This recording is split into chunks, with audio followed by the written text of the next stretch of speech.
Can you go to jail if somebody else in your family commits a crime? Let me be more specific. Can you go to jail if your kid commits a crime?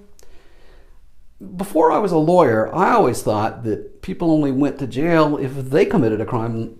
You couldn't be held accountable if somebody in your family does something stupid. But that's not the case in Alabama. That's right. If your kid commits a crime, you can go to jail. Now, hopefully you're not going to go and beat your kid because of this, but here's how this works.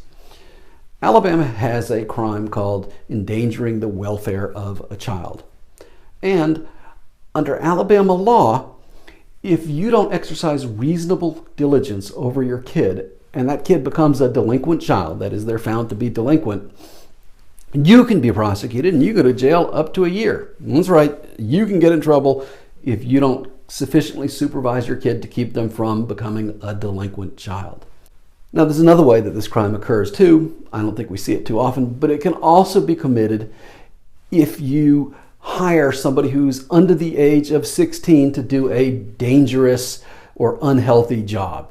Like I said, we don't see that too much, but whatever, you live way down in South Alabama and you got an alligator farm and you're hiring little Johnny from across the street and say, "Hey Johnny, come feed the alligators."